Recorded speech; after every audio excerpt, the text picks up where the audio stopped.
वंदे मातरम। उत्तर प्रदेश के संभल में जो जामा मस्जिद और हरिहर मंदिर वाला जो पूरा का पूरा विवाद है, उस पर 3 की मृत्यु हो चुकी है, दंगे भड़क चुके हैं। लेकिन यहां पर यह समझना पड़ेगा कि जो सिविल जज साहब हैं सीनियर डिवीजन के आदित्य सिंह साहब, उनने न्यायाधीश ने मतलब कोर्ट के ऑर्डर पर यह कार्रवाई हो रही थी सर्वे की। अब जो ऑलरेडी अपना पक्ष बना चुके हो आप लोग, हिंदू मुस्लिम के बीच का जो पक्ष बना चुके हो, आप आपकी राय अपने पास रख सकते हैं। संयम हो, और अगर इतिहास जानना हो, मैं बात करने वाला हूं त्रेता युग से लेकर, मैं सत्ययुग, त्रेता युग और वहां से लेकर कल की अवतार, भगवान कल्कि के वहां से लेकर अवतार से लेकर क्या क्या हुआ।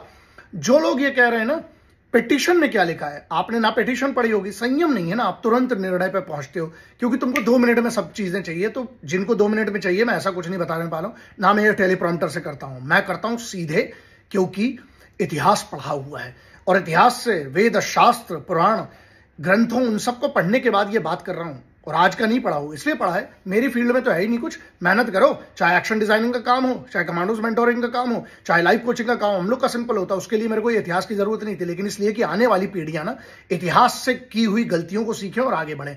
अब यहां पर सीधे हिंदू मुस्लिम वाला मुद्दे, मस्जिद और मंदिर, उसके पहले प्रॉपर्टीज का एक्ट समझ लेते हैं। क्या होता है, सबसे पहले ये 1904 में, अंग्रेजों के टाइम पर 1904 में ये कहा जाता है कि जो भी ऐसी प्लेसेस है, वर्शिप वाली जो प्लेसेस हैं जिसको, लेकिन ये वर्शिप वाला बाद में आया क्योंकि वो तो 1991 की बात हो गई, 1991। हम कब की बात कर रहे हैं, 1904 की।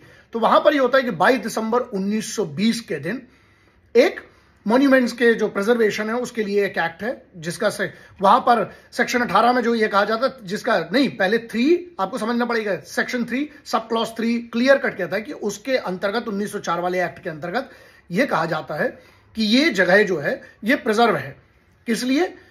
इसलिए प्रिजर्व है कि जो जैसा चला आ रहा है, मतलब यहां पर मस्जिद है और इसको, लेकिन मस्जिद की तो बाद में बात आई, पहले किसकी बात आई कि यहां पर मॉन्यूमेंट्स के नाम पर उपयोग किया गया, मॉन्यूमेंट्स मतलब धरोहर के नाम पे उसको उपयोग किया गया और ये ऐसा रहेगा। अब और पीछे चलते हैं, या बाद में, पहले ये समझ लो कि पिटीशन में क्लियर कट क्या लिखा है। जब पिटीशन की जाती है संभल में, जो सिविल जज साहब हैं वो ऐसे ही तो कोई दे दें, इन्हें पेपर चाहिए। तो शुक्र, जब ये 19 तारीख को जब ये पिटीशन दायर होती है तो उनका एक निर्णय आता है कि एडवोकेट कमिश्नर की एक कमेटी बना दी जाती है और ये कहा जाता है कि सर्वे करिए, और सर्वे की रिपोर्ट जो है वो 1 हफ्ते के अंदर, मतलब 29 तारीख के पहले पहले वो सर्वे की रिपोर्ट करना है। एक बार सर्वे हो जाता है, दूसरी बार जब आज सुबह 6:30 बजे सर्वे करने के लिए एक टीम जाती है, वहां पर पथराव होता है। मतलब पहले 6:30 बजे क्या होता है कि टीम का काम है ना, वहां पर संभल के डीएम, एसपी एक रिपोर्ट, और जो इंफॉर्मेशन के हिसाब से, जो हमारी खबर के हिसाब से है, वहां पर बहुत सारे लोगों को पत्थर मारे जाते हैं, चोट लगती है। अच्छा ये बताओ कि कौन कर रहा था? पुलिस किसकी है? पुलिस को ऑर्डर किसने दिया? कोर्ट में। तो यार जब आपको कोर्ट के ही अगर निर्णय पे आपको भरोसा नहीं रखना, मैंने हमेशा कहा है, अगर डिसीजन, ध्यान रखना, अगर डिसीजन मस्जिद के फेवर में आएगा तो मैं वो भी बोलूंगा। राम मंदिर वाली जब बात आई थी तो ये जजमेंट किस पर हुआ है, ये ऐसे नहीं होता है। अगर कोई सिविल जज वहां पर, एक आदित्य सिंह साहब जो अपना निर्णय सुना रहे हैं, कह रहे हैं, वो निर्णय तो नहीं, क्या है कि सर्वे करिए। सर्वे का मतलब क्या है? अच्छा इसके पीछे का रीजन क्या है ये समझना पड़ेगा। क्या हुआ 1958 में, जब एक होता है ना कि एएसआई के सर्वे कैसे, आप लोग को, जिन लोगों को नहीं पता है उनको ये समझना पड़ेगा कि ये जो सर्वे और इन सब चीजों के पीछे की कहानी क्या होती है। जो एक्ट्स होते हैं, जो कानून बने होते हैं, कानून में क्या फ्लॉज है, कानून में क्या लिखा हुआ है। जैसे कि 18 सेक्शन जो है, सेक्शन 18, वो क्या कहता है कि जो भी ऐसी संपत्ति, अगर आप मॉन्यूमेंट्स एक्ट कहते हैं तो पिटिशनर ने क्या लिखा हुआ है कि अगर आप कहते हो कि मॉन्यूमेंट्स एक्ट है तो मॉन्यूमेंट है ना, तो उसके लिए तो पब्लिक को ओपनिंग होना चाहिए। सेक्शन 18 क्लियर कहता है। फिर 1959 का जो एक्ट है वो ये क्या कहता है कि प्रिजर्वेशन एक्ट, जिसकी हम बात कर रहे थे कि मॉन्यूमेंट अगर नेशनल जो हमारी धरोहर है अगर, तो उसमें उसका सेक्शन 5 क्या कहता है, तो सब क्लॉज उसका 5 ये कहता है कि सीधे सीधे, इसका मतलब है तो पब्लिक के लिए ओपन किया जाना चाहिए।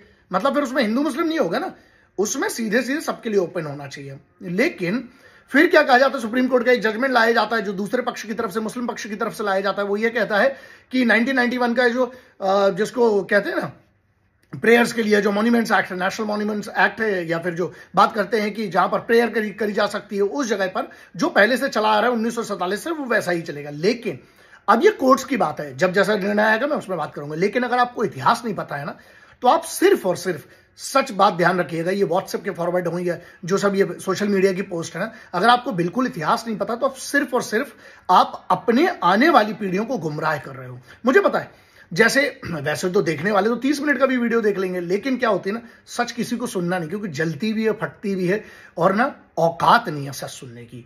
अब यहां पर पक्षों को अपन एक काम करते हैं, अपन हिंदू पक्ष और मुस्लिम पक्ष को थोड़ा अलग करते हैं।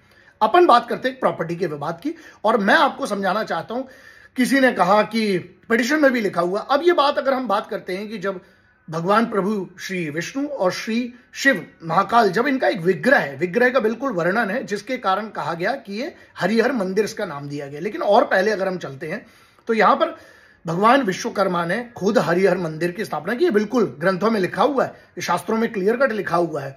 अगर आपको पता नहीं, पहली बार इस मंत्र का उच्चारण जो था ना, जैसे जब वर्णन आता है तो सहस्त्रशीर्षः पुरुषः सहस्त्राक्षः सहस्त्रपातो सबभूमिगं सर्वतश्प्रत्यतिशुद्धसांगुलम, जब इसका वर्णन अगर आप पढ़ोगे तो भगवान प्रभु विष्णु के बारे में जब लिखा गया है तो उसमें से आगे आप पुरुष सूक्तम में आएंगे तो वहां पर भी लिखा हुआ है, बहुत सारी जगहों पर लिखा हुआ है। लेकिन चलिए हम उससे ज्यादा जो रिकॉर्ड पर है, 1519 की बात है, जब अब बाबर तो था ही नहीं, वो अरब से था, लेकिन जो लोग अपना सगा माने बैठे। अच्छा एक बात बताओ, बाबर को बुलाया किसने था? बहुत ज्ञानी लोग जो डिबेट की करने की बात करते हो, कभी भी आ जाइए, आपका स्वागत है, आइए मैं डिबेट करता हूं। लेकिन इतिहास ना मैंने पढ़ा ही इसलिए था कि आने वाली पीढ़ियां गुमराह न करी जा सकें। कि आपने सिर्फ एक 4 लाइन का मैसेज पढ़ लिया और आपको लगता है कि आपको सब ज्ञान हो गया। नहीं साहब, किताबों, हजारों किताबें पढ़ना पड़ती है। साहित्य जो है ना, वो इतनी साहित्य होता है, ऐसे ही इतिहास होता है, आपको उसको जानने के लिए ना बहुत मेहनत करना पड़ेगी, इतनी आसानी से नहीं समझ में आता है। अब मैं आपको एक छोटी सी बात बताता हूं, सब जो है वो बाबर का पूरा ये बताते हैं कि 1524 के बारे में बताते हैं, 1526 से जो बताते हैं, 1526, 1527, 1528, 1529, ये 4 बार बड़े बड़े युद्ध, बड़े बड़े इन्वेजन बुलाता कौन है पता है? अफगानिस्तान का गवर्नर उस समय का वो बुलाता है। कौन था वो तो खुद मुस्लिम था। किसको हराने बुला रहा है? एक दूसरे मुस्लिम को, इब्राहिम लोधी को हराने के लिए दौलत खान लोधी को उस अपना खुद का बेटा भेजता है वहां पर। उसके बाद जब वहां पर मखतूत के पास जब बात जाती है और वहां से जो शाबेर अख्ताल उनको जब बताया जाता है, उनके जो सेनापति होते हैं, तब ये तो 1519 में भी आया था, पिट के गया था बाबर, उसकी सेना पिटी थी ना। लेकिन चलो मान लेते 1526 का पानीपत का रिकॉर्ड है, ठीक है। जब 1526 की हम बात करते हैं, वहां पर यही पिटिशन में भी लिखा गया है कि जब इन्वेजन होता है, मैं मानता हूं क्योंकि वो पंजाब 19 में जब आया था, फिर अगर 26 के पानीपत की बात करें, 1526 1526 की मैं बात कर रहा हूं, वहां से अगर आगे भी आ जाते हैं, खनुआ होता है, फिर उसके बाद का युद्ध कौन सा है, 1 साल बाद का युद्ध कौन सा है? खनुआ है। फिर उसके बाद चंदेरी है, चंदेरी के बाद घाघरा है।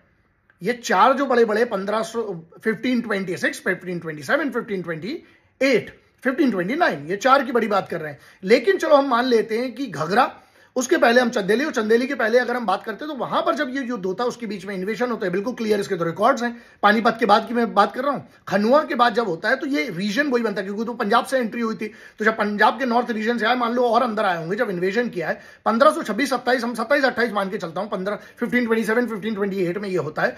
वहां पर संभल का आज का महत्व नहीं है, संभल का तो बहुत बड़ा महत्व, क्योंकि ये कहा गया है, लिखा हुआ है ये कि भगवान श्री विष्णु के जो अवतार हैं कल की, यहां पर ही आएंगे, ये तो क्लियर कट लिखा हुआ है। लेकिन चलिए 14 मैं बात कर रहा हूं, मैं तो 12,97,000 साल पहले, मैं तो सत्ययुग त्रेता युग, चलो वो भी छोड़ देते हैं, हम यहां की तो बात मारोगे ना, कि बाबर को दौलत खान लोधी ने बुलाया, और दौलत खान लोधी ने बुला के बाद जब मेवाड़ के पहले की और बात करते हैं, जब वहां पर युद्ध करने के लिए बुलाया इब्राहिम लोधी को हराने के लिए, जहां पर अफजल और मखतूत और इलाख 3 को जब भेजता है वो वहां पर, जब वहां से उसके सेनापति आते हैं, कहते हैं कि भाई कूटे गए हैं। फिर से जब यहां अंदर दगा होता है दिल्ली की सल्तनत में, जहां पर लोधी एम्पायर का पूरा ये लिखा गया है, इतिहास पढ़ लीजिएगा थोड़ा सा, मेरी किसी भी बात पर डाउट हो तो आप पढ़ लीजिएगा, और मैं गलत हूं तो आप प्लीज करके उसको सही भी कर दीजिएगा कमेंट में, मैं और सीख लूंगा, मैं और पढ़ लूंगा, थोड़ी सी और स्टडी कर लूंगा यहां पर। लेकिन ये ना आपने क्या कर दिया, सीधे बगैर कुछ जाने सीधे ये कह दिया कि एकदम से जाके मस्जिद मिटाई जा रही है या मस्जिद पर हमला कर दिया गया है। सर्वे हो रहा है, किसके कहने पर? न्यायाधीश के कहने पर, कोर्ट का जज कह रहा है, एडवोकेट कमिश्नर वहां पर एक अपॉइंट किए गए हैं, किस लिए? कि सर्वे तो होने दो, सर्वे होने के बाद पता चलेगा फिर ये चीज। और जिसको बहुत सारी तकलीफ है, 2 एक्ट बता देता हूं, बहुत सीधी सी बात है। मैं वही बात करता हूं जो जैसी है। मैं पक्ष विपक्ष की बात नहीं कर रहा हूं, क्लियर। मैं इतिहास से, आज से नहीं, मैं सतयुग से लेके अभी तक की बात कर लूंगा। जिस एक्ट की बात करोगे, जिस शास्त्र की बात करोगे, उन सब पे पढ़ के बैठा हूं। हवा में बात करने का नहीं, और ना मैं टेलीप्रॉम्प्टर से बोल रहा हूं।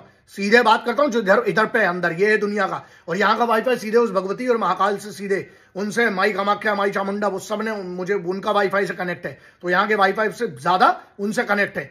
मैं पढ़ के बात कर रहा हूं। अगर आपको, मुझे पता है, अगर आपको संयम नहीं है, कोई चीज समझने नहीं, आप अगर 15 से 20 मिनट या आधे घंटे भी रिसर्च कर लोगे ना, आपको सब पता चल जाएगा। लेकिन अगर आप में उतना संयम नहीं है ना दोस्त, तो फिर आप बात मत करिएगा, ना धर्म की, ना शास्त्र की, ना सनातन की, ना फिर आप बात करिए किसी और दूसरे संप्रदाय की, ना आप बात करिए आपके इतिहास की। आपको खुद को क्या पता है?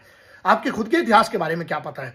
आपको अगर पता ही नहीं है कि कल के अवतार के बारे में क्या लिखा हुआ, अगर आपको यह पता ही नहीं है कि कहां पर वो वर्शिप एक्ट या मॉन्यूमेंट्स एक्ट जो है, प्रिजर्वेशन एक्ट जो है 1904, वो लिखा क्या है, जिसको अमेंड किया जाता है 1920 में 22 दिसंबर को क्या निर्णय आया, आपको अगर वो पता नहीं, आपको ये पता नहीं कि अगर सेक्शन 18 क्या कहता है 1558 के एक्ट में, 1958 के एक्ट में, फिर उसके बाद जो अमेंडमेंट होता है 1959 के, सब जो सेक्शन 5 में क्या लिखा हुआ है, क्लॉज 5 में क्या लिखा हुआ, अगर आपको ये सब नहीं पता तो आप फिर ना सिर्फ छोटा सा कमेंट करके आप निकल जाओ, क्योंकि आपके पास संयम नहीं, आपको जानना ही नहीं है। इसका मतलब आप अपना पक्ष चुन चुके हैं। मैं सीधी सी बात करता हूं, सर्वे के बाद आपको अगर कोई भी चीज बुरी लगती है, यहां पर पत्थर उठाने का सॉल्यूशन है। एक राज्य ने बड़ी मुश्किल से छवि बनाई है, उत्तर प्रदेश ने बड़े मेहनत करके, वहां की पुलिस ने, वहां के लोगों ने मिलकर, एक चुनाव हुए, बहुत सारी चीजों, उसके बाद जो गलत होता है उसको, आपको अगर गलत लगता है आप कानूनी हाथ में लोगे, कानून हाथ में लोगे तो कानून अपना डंडा चलाएगा। सीधी सी इतनी सी बात है। एनएसए है, नेशनल सिक्योरिटी एक्ट है, सब अंदर डाले जाओगे, समझ में नहीं आता कि कितनी बार, और बरगलाने में तुरंत बरगला जाता। पागल आ गलो यार, थोड़ी बहुत पढ़ाई लिखाई कर लो, समझदारी ले आओ। लेकिन वो तुम्हारी मर्जी है, आप पत्थर उठाओगे, पुलिस डंडा उठाएगी, चाहे वो किसी भी कम्युनिटी से आदमी आता है। और हर बार ये झंझट होती क्यों है? अगर मंदिर है, मस्जिद है, भाई कानून, कोर्ट को निर्णय लेने दो ना। कोर्ट बोलेगा जो बोलेगा, मैं उस पर भी बात करूंगा और पूरा पढ़ के बात करूंगा। ये नहीं कि भड़काने के लिए 1 मिनट का 30 सेकंड की रील डाल दियो, बवाल मचा दिया, ना ना ना ना, पूरा का पूरा शुरू से अंत तक करता हूं। अब आप देखें ना देखें, देखिए वो आपकी मर्जी है। मैं किसी को इसीलिए नहीं बोलता हूं क्योंकि अगर आप अपना पक्ष चुन चुके हैं, अगर आप ऑलरेडी निर्णय ले चुके हैं समाचार के 2-4 क्लिप्स को देख के या सोशल मीडिया के 2-4 ट्रेंड्स को देख के, तो फिर मेरा वीडियो आपके कोई काम का नहीं। मैं सीधे बोलता हूं। फिर आप जिसमें मजे ले रहे हैं, एंटरटेन हो रहे हैं, प्लीज होते रहिए। यहां मैं इसलिए कर रहा हूं कि इतिहास में ना मेरा कम से कम, और मुझे ज्यादा परवाह भी नहीं है उतनी इतिहास की, लेकिन सिर्फ इतना है, मैं इसलिए कर रहा हूं कि कल को मैं अपने सुकून में रहूंगा। कल को मैं जब अपनी आईने में अपनी आंखों में आंखें डालूंगा ना, तो मुझे इतना याद रहेगा कि मैंने क्या बात करी। क्या मैंने सिर्फ एक पक्ष चुन लिया? क्या मैंने सिर्फ एक बेवकूफी की तरह जो ट्रेंड चल रहा था उस पर बात की? या फिर मैंने पूरी पढ़ाई की, पूरी रिसर्च की, और जितना ज्ञान अर्जित किया था भारत की आने वाली पीढ़ियों के लिए, क्या मैंने अपनी बात उस इतिहास, त्रेता से लेकर सतयुग से लेकर, और क्या मैंने सभी जब जब इन्वेजन हुए, क्या मैंने उन सबको डिटेल में बताया कि नहीं बताया? आपको सुनना नहीं सुनना, भगवती आपको सद्बुद्धि देगी, महाकाल आपको सद्बुद्धि देंगे। मैं ना अपना पक्ष नहीं रखा, मैंने वो रखा जो जैसा है। ना मैं पक्ष की बात कर रहा हूं, ना विपक्ष की बात कर रहा हूं। लेकिन कोर्ट के निर्णय पे तो भरोसा रखो। जाओगे कहां आप अंत में? और किसी को और तकलीफ है तो 2 सेक्शन ध्यान रखने हैं। 226 high court, article 226 for writ petition and to go with a PIL registration, for the registration of a PIL, आप 226 एक आर्टिकल है उसमें जा सकते हैं कॉन्स्टिट्यूशन ऑफ इंडिया का। दूसरा article 32 of the constitution of India, आप उसके तहत सुप्रीम कोर्ट में अपनी अर्जी लगा सकते हैं, सिर्फ एक ईमेल करके या सिर्फ आपका लेटर लिख के। देख लीजिए, आपको आर्टिकल्स पता है, आप उसमें जाइए ना, आप अपनी पिटीशन दायर कीजिए। कैसे नहीं सुनेगा? वही कोर्ट निदान करके देगा आपको। हाई कोर्ट, ये तो डिस्ट्रिक्ट कोर्ट में सीनियर डिवीजन, वहां पर संबल कोर्ट से वहां से ऑर्डर हुआ है, उस पर यह कार्रवाई हो रही है। इसलिए आखिरी बार फिर से एक बार सलाह दे रहा हूं, पत्थर मत उठाओ। फिर पुलिस जब डंडे उठाएगी फिर आप एकदम से बोलोगे। अगर तुम पत्थर ही नहीं उठाओगे तो पुलिस डंडे क्यों उठाएगी? सीधी सी इतनी सी बात है। सर्वे की बात है, सर्वे करने दीजिए, सर्वे हो जाएगा, उसका निर्णय आपको बता देंगे। वैसे ही मीडिया बता देगा, मीडिया नहीं बताएगा तो थोड़ी बहुत रिसर्च कर लीजिएगा आपके तौर पर। इसलिए कोशिश करो यार, क्यों अपनी जिंदगी बर्बाद करने के लिए? अभी भी समझाने की कोशिश कर रहा हूं, मत हो बर्बाद किसी के बरगलाने पर। थोड़ा सा पढ़ लो, पढ़ाई कर लो, कानून को अपना काम करने दो, संविधान को अपना काम करने दो, आप पुलिस को उनका काम करने दो, जो डिस्ट्रिक्ट मजिस्ट्रेट है उनको अपना काम करने दो। चोट लगी है, पुलिस वाले घायल है, उनकी कोई बात नहीं करेगा। क्यों? क्योंकि तुमको तो क्या लगता है उनको नौकरी, उनको सिर्फ पैसा मिल रहा है, उनको सब पैसा मिल रहा है, वो तो अपनी नौकरी। अच्छा, जो पत्थर आता है ना, सिर फटता है, इसका कोई कॉम्पनसेशन नहीं है, लेकिन पुलिस वाला लाठी मारेगा तो उसकी न्यूज भी बनेगी और उसको गलत साबित कर दिया जाए। कभी पुलिस वाले के परिवारों से सोचा है? वो एक नुमाइंदा है, उसको जो इंस्ट्रक्शंस मिलते हैं, कोर्ट का ऑर्डर मिला, डिस्ट्रिक्ट मजिस्ट्रेट, एसपी साहब सब पहुंच गए वहां पर, कप्तान पहुंच गया वहां पर, लेकिन जब कोर्ट का ऑर्डर आता है तो उसकी तो पालन कर रहा था ना डिस्ट्रिक्ट मजिस्ट्रेट और कप्तान उस शहर का, उस सिटी का, उस जिले का। लेकिन आपको क्या लगता है सब व्यक्तिगत है? क्या व्यक्तिगत इसमें? पुलिस वाले का क्या व्यक्तिगत है? जो वर्दी पहन के अपने बच्चों को सुबह सोते हुए छोड़कर वो उठा, उसने अपनी वर्दी पहनी, ऑर्डर आए थे, मतलब 5 बजे सुबह वो वहां पहुंच जाता, हो सकता है रात भर वहीं रहा हो, आप उसकी कभी बात नहीं करोगे। ना मानवाधिकार वाले एनजीओज आएंगे, ना मोमबत्ती वाले लोग आएंगे। क्यों? क्योंकि इन सबको क्या लगता है, अरे इनको तो तनख्वाह मिल रही है। शर्म इस बात की है कि हम ना जो मानवों के अधिकार के लिए जी रहा है उनके अधिकारों की कभी बात नहीं करते हैं। ना कोर्ट के ऑर्डर का इज्जत किया जा रहा है, ना डिस्ट्रिक्ट मजिस्ट्रेट, ना कप्तान की वहां इज्जत हो रही, पत्थर चलाए जा रहे हैं। उसके बाद भी तुम चाहते हो कि तुम्हें तोड़ा ना जाए। फिर एक काम करो, कोर्ट से स्टे ले आओ। मैं अभी भी कह रहा हूं जो निर्णय आएगा मैं उसके साथ हूं, चाहे वो मस्जिद के पक्ष में हो, चाहे मंदिर के पक्ष में हो। लेकिन ये तो लैंड डिस्प्यूट है, ये तो लैंड डिस्प्यूट है ना, उसको भी देखना जरूरी है। और अगर ये मॉन्यूमेंट है तो पब्लिक की ओपनिंग होना चाहिए, फिर तो कोई भी जा सकता है उसके अंदर, क्योंकि मॉन्यूमेंट जो होता है वहां पर तो कोई भी जा सकता है। ये एक्ट ही कहता ना, 18 सेक्शन पढ़ लेना। तो सीधा सा है ना, कंफ्यूज मत होइए, थोड़ा सा पढ़ाई कर लीजिए। बाकी आपकी मर्जी, अगर आप लोग अपना पक्ष ऑलरेडी चुन चुके हैं तो आपका कुछ नहीं हो सकता। फिर आप अपना पक्ष लेकर अपने रख लीजिए उसको जहां रखना है। जय हिंद, वंदे मातरम, इंकलाब जिंदाबाद, भारत माता की जय। प्रयास करिए, मिलकर रहिए, देश का माहौल अच्छा रखिए। कोर्टों को अपना काम करने दीजिए, कोर्ट्स को अपना काम करने दीजिए, पुलिस को उनका काम करने दीजिए, जो अधिकारी हैं, ब्यूरोक्रेट्स हैं, उनको अपना काम करने दीजिए, सरकारों को अपना काम करने दीजिए। क्यों माहौल बर्बाद कर रहे हो? तुम्हारी इसको क्यों गंदा करने की प्रयास कर रहे हो? जय हिंद, वंदे मातरम, इंकलाब जिंदाबाद, भारत माता की जय।